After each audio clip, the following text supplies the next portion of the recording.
Hey, welcome to a new video. Tarzan, known from fiction as the child raised by apes, reflects a fascinating phenomenon that also occurs in reality. Children raised by animals. Worldwide, there are authentic cases where wild animals became caregivers for human children. Today we present to you 20 children who have been raised by animals. Are you new to this channel? Make sure to subscribe and hit the notification bell. And before we start, also like the video. Number 20. In 1912, a 2-year-old boy from India was seized by a leopardess. 3 years later, a hunter killed the leopardess and discovered her 3 cubs, one of which was the now 5-year-old boy. He returned to his family in a small village in India, and the boy exhibited remarkable traits. Initially, he moved on all fours with remarkable agility, toes arched even upward, and his hands and feet were hardened by the elements. He was wild, attacking anyone who approached, surviving on raw village chickens, and communicated only by growling. Despite his feral behavior, the boy possessed incredible speed when running on all fours, comparable to the pace of an upright man. Over time, he began to adapt to human habits. He even learned to speak and walk upright. But tragically, he gradually lost his sight, a hereditary condition that also affected others in his family. Number 19. Nagy and Molnar, 2 fishermen from Côte d'Ivoire, discovered a boy of about 8 to 10 years old. On March 17, 1749, the boy named Hanny was found, who, despite his human form, exhibited animalistic behavior. They brought him to an estate where he was temporarily baptized due to his inability to speak. The boy's name was derived from the Hungarian word for marshy area, reflecting his origin. Eventually, the boy came under the care of the steward of the estate. Initially, he survived on grass, hay, and straw, and had a fear of humans, instinctively seeking refuge in water when danger threatened. Despite his aversion to land, he proved to be a skilled swimmer, and adept at catching fish underwater. It took a year for him to become accustomed to cooked meals and clothing. He gradually transformed into a semblance of a man. As the local populace began to trust him, Hani seized the opportunity to flee. Although there were still sightings of him, he always disappeared beneath the water's surface. Over time, the legend of this boy grew, with numerous folk tales depicting him as a half-fish, half-human being, residing in a nearby lake. Number 18. Shamdeo, better known as the Wolf Boy, was discovered in 1972 while playing with wolf cubs in an Indian forest at the tender age of 4. In India, it's known that the wolves inhabit the vast ravines along rivers. This led to the hypothesis that the child in question may have been raised in an environment possibly dominated by wolves, given the absence of bears and baboons. The boy was found in Uttar Pradesh, and according to the story, was raised by wolves. His survival alongside wolves left a physical imprint on him, which is evident in his dark skin, sharpened teeth, elongated nails, tangled hair, and calloused palms, elbows, and knees. His diet consisted of hunting chickens and consuming soil and blood. In 1978, Shamdeo was admitted to the Mother Teresa's home for the destitute and dying in Lucknow, where he was given the name Pascal. Under their care, he gradually transitioned away from consuming raw meat. Despite efforts to integrate him into human society, his ability to communicate verbally remained severely limited by his feral upbringing. Number 17. The fate of this next boy took a remarkable turn when he was seized by grizzly bears shortly after his birth. From learning the art of hygiene in trees to mastering fishing techniques under Mama Bear's guidance, the boy adapted to his unconventional upbringing. Mama Bears were said to have protective instincts, and she was vigilant over the boy to shield him from lurking wolves. Communication was limited to the language of the bears, consisting of growls. Amidst the noisy eating habits of the bears, the boy found solace in quietly dining with utensils, in contrast to the vocal feasting rituals of the bears. Eventually, the boy grew wary of the bears and determined to lead a life outside of the wilderness, deciding to bid farewell to his bear companions. However, what became of him later remains a mystery to this day. Number 16. After nearly a decade of living with the wrong family, a woman believed to have survived as a feral child in the Cambodian jungle has been reunited with her biological father. Discovered while wandering in the wild, covered in mud, she was initially embraced by a Cambodian family. This family mistook her for their long-lost daughter, Rochom Penging, who disappeared at the age of 8 in 1989 while herding water buffaloes. Dubbed the Jungle Girl, she was thought to have spent 18 years navigating the untamed wilderness of Cambodia. However, her true identity recently came to light when her biological father, 70-year-old Vietnamese man Pio, recognized her through photos on Facebook. He revealed that she was actually his daughter, Tak, who disappeared in 2006, just a year before she was found. Tak's journey into the jungle began when a farmer caught her sneaking into a village in 2007, attempting to steal food.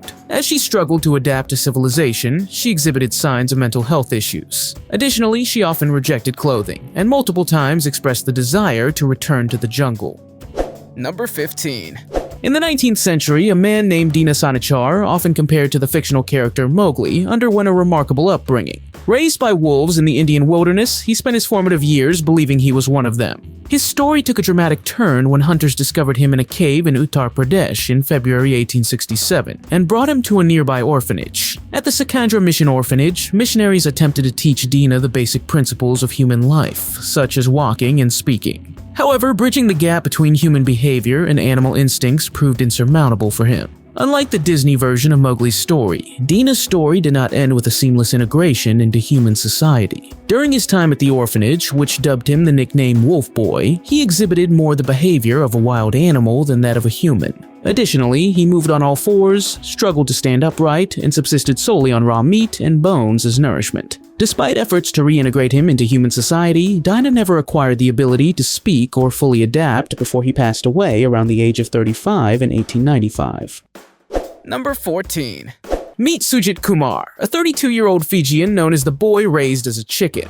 Despite his age, those who care for him still refer to him as a boy. Sujit never acquired the ability to speak and is just now beginning to grasp elementary human behaviors. He exhibited behaviors such as pecking at his food and assuming a squatting position as if brooding. His fingers were curved inward from years of scratching in the mud, and he communicated through rapid clicking sounds with his tongue. His journey to the Samabula Old People's Home in Suva, Fiji, began when welfare officers found him tied to his bed in a nursing home. He had been bound for 2 decades after being found abandoned one fateful night in the middle of the road. Elizabeth Clayton played a crucial role in his rescue, and through her investigation, she uncovered Sujit's tragic past. His grandfather subjected 6-year-old Sujit to confinement in a chicken coop, where he endured years of isolation and neglect, away around the age of 35 in 1895. Number 13.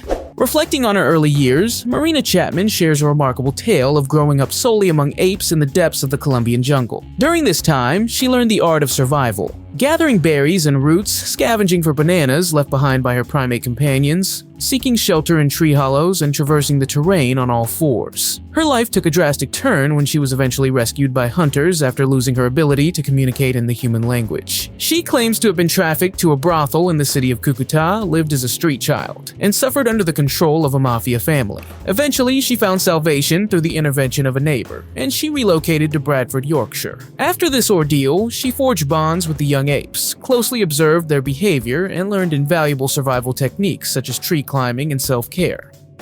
Number 12. Social workers made a chilling discovery when they found a 2-year-old boy, only known as Sasha T, living with goats in a filthy house. Confined to a room by his mother, Sasha suffered from severe malnutrition and neglect. He had never been taught basic skills such as speaking, eating properly, or using a toilet. Irina Boshkova, a social worker, described the chilling scene upon their arrival. Sasha T was alone in a cold room, naked and vulnerable. The conditions were horrific, with the air thick with filth and neglect. Recognizing the danger, they quickly rushed Sasha to the hospital. Due to the severity of his neglect, Sasha's brain development was severely delayed, and he weighed significantly less than other children his age. He also lacked the most basic skills for his age, such as holding a spoon or playing with toys. Number 11.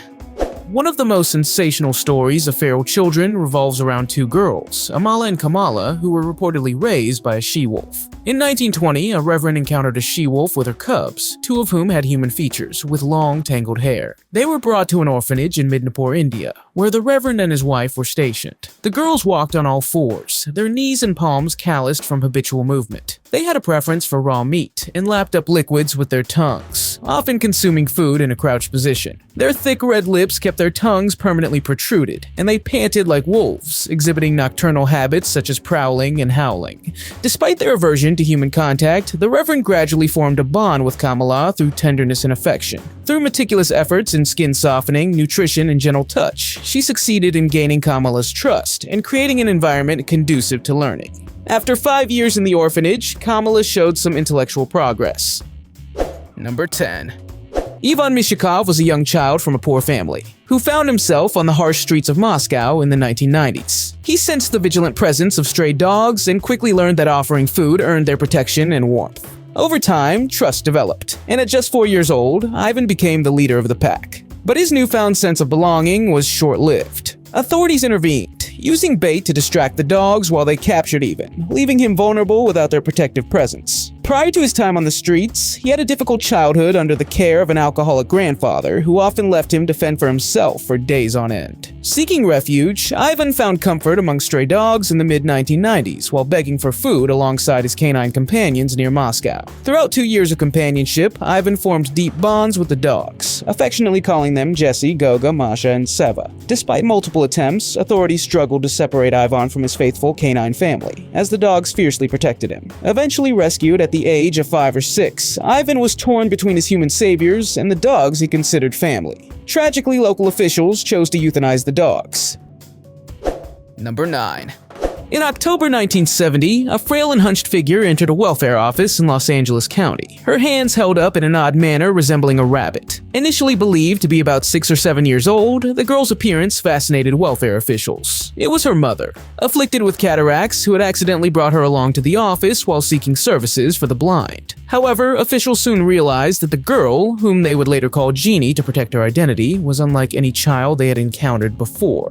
Jeannie exhibited signs of severe neglect and abuse. Unable to speak, incontinent, she drooled and spat. Her hands bore an unusual feature: 2 almost complete sets of teeth, a rare dental condition known as supernumeraries. It later emerged that Jeannie had been subjected to unspeakable cruelty by her deranged father, who had confined her in a homemade straitjacket from birth and kept her isolated in a silent room. He forbade her from crying, speaking, or making any sound and treated her with the cruelty of a wild animal. After her rescue, she was transferred to the Children's Hospital of LA and placed under court guardianship.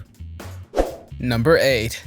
For Oksana Malaya, barking, growling, and moving on all fours were not just play acting. It was survival. Abandoned by her alcoholic parents at the tender age of 3, she found solace and companionship among stray dogs in her impoverished village of Novoblahoveshchenka, Ukraine. Seeking warmth and protection, Oksana took refuge in a kennel with a dog named Anita, where she lived for the next 5 years. Oksana was embraced by the pack and gradually adopted their behaviors as her own. Communication consisted of barking and snarling, echoing the language of her canine companions. She licked herself clean, ate raw meat, scavenged through trash for food, panted, and moved on all fours. Anna Chalaya, director of the special care institution where Oksana now resides, recalls her more as a dog than a human child. However, the transition back to human society proved challenging, as she struggled to adapt to her new environment after years of living among dogs.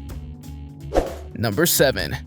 In 1731, residents of Sangy, France were startled by the discovery of a young girl dressed in tattered animal hides stealing apples from an orchard. Estimating her age proved challenging, ranging from 10 to 18 years old. When confronted by villagers with a bulldog, she quickly dispatched the animal with a single fatal blow before disappearing into the woods. Eventually captured, it became apparent that she possessed no form of formal language and communicated through animal sounds. Admitted to a hospital in Chalons, she was baptized as Marie-Angélique Mémy Leblanc. Efforts to civilize her began immediately, revealing that her exclusive diet consisted of raw meat, as cooked food caused her teeth to fall out. Her true origins came to light in 1755 with the publication of an account of a savage girl by biographer Marie-Catherine Omasel-Eke. LeBlanc, purportedly a Native American girl, was blackened and sold as a slave in Wisconsin at the age of 7. After a shipwreck, she survived alongside another girl by living as wild beings in the wilderness and feeding on raw wild animals. Number 6. A 1-year-old boy managed to survive on the streets thanks to the care of wild cats. This boy was discovered in 2008 by police in Misiones, Argentina, surrounded by a group of 8 cats. Doctors speculate that during cold nights, the cats cuddled up to the boy, providing warmth that likely saved his life. The boy was seen eating scraps given to him by his furry companions while they licked him. The cats protected him by hissing when authorities approached. According to reports, the cats seemed to understand the boy's vulnerable nature and acted as his guardians. Authorities managed to locate the boy's homeless father, who explained that he had lost sight of his son while collecting cardboard to sell a few days earlier. He shared that the cats had always shown a protective instinct toward his son. Number 5. Between the ages of 7 and 19, Marcos Rodriguez endured a solitary existence, far removed from civilization, in the rugged Sierra Morena, a desolate mountain region stretching across southern Spain. According to his story, he was abandoned and left to fend for himself at the tender age of 7 in 1953. Cut off from human contact, he found comfort and protection among wolves, which became his surrogate family. Without human interaction, he gradually lost the ability to verbally communicate and began to bark, scream, and howl. 12 years later, police stumbled upon him concealed in the mountains, dressed in deer skins and with unkempt hair. In his attempt to evade arrest, he was apprehended, his hands were bound, and he was brought to the nearest village. Eventually, a compassionate young priest arranged for his transfer to a hospital wing of a monastery in Madrid, where he received education under the guidance of nuns for a year. Over the past 5 decades since his discovery in the wild, Rodriguez has struggled to conform to societal norms. He wandered among monasteries, dilapidated buildings, and hostels throughout Spain, taking menial jobs in construction, bars, nightclubs, and hotels, while enduring abuse and theft due to his naivety. Despite occasional acts of kindness, he remained largely marginalized by society and struggled to adjust to human interactions. Number 4. John Cebuña was estimated to be 2 or 3 years old, although Paul and Molly, the couple who eventually took him in, later established a symbolic birthday for him to mark the occasion. His traumatic childhood began when his father murdered his mother, forcing John to flee into the jungle, fearing for his own life. Over the next 8 months to a year, John lived in the wild, relying on instinct and the meager provisions that nature provided. His memories of those early days are vague, but he recalls the initial encounters with monkeys cautiously approaching him and eventually offering offerings of carrots, nuts, sweet potatoes, and cassava. Initially wary, the primates gradually accepted him into their midst and taught him essential survival skills such as foraging for food and navigating through dense foliage. Amidst the turmoil of a civil war ravaging the region, few people ventured into the remote jungle where John resided. Months later, Millie, a local resident, found him in the forest among the monkeys. John was then brought back to Millie's village, where his feral upbringing became evident. His body was covered with a thick coat, a common feature among feral children, while his knees bore the marks of intensive use, almost whitened from constant crawling. His nails had grown long and curved, a result of life in the wild, and he had not acquired any form of domestic habits. Number 3. In 1799, a man named Jean-Marc was intrigued by reports of a boy abandoned in the forests of Aveyron, France, purportedly raised by wolves. Dubbed Victor the Wild Boy of Aveyron, he became the centerpiece of Jean's groundbreaking experiment aimed at proving the tabula rasa theory. He believed that individuals could be shaped into whatever one desired with the right upbringing and guidance. Victor, likely in his early teens and suffering from severe mental issues, was brought by Jean to Paris and placed under the care of his housekeeper. Despite his initial challenges, lack of speech, refusal of clothing, and rejection of cooked food, Victor showed remarkable progress under Jean's guidance. With patient instruction and dedicated care from Jean's housekeeper, Victor learned basic communication skills and began to interact with others. Number 2. In 2008, Russian social workers rescued a 7-year-old boy who could only communicate by chirping, due to being raised as a pet by his mother. Russian media reported that the child, suffering from what was termed Mowgli syndrome, was found in a small 2-room apartment resembling an aviary, filled with cages of numerous birds, bird feed, and droppings. A social worker named Galina Volskaya, involved in the rescue operation, explained to the Russian newspaper Pravda that the boy was treated as a pet by his 31-year-old mother. Due to her silence towards him, the boy's primary means of communication were with the birds around him. The mother, who kept her own household birds and also fed wild birds, neglected her son. However, she never verbally communicated with him, leaving the birds as his companions and teachers of their language. The boy is currently staying in a foster home and is about to be transferred to a psychological care center for further assistance and support. Number 1.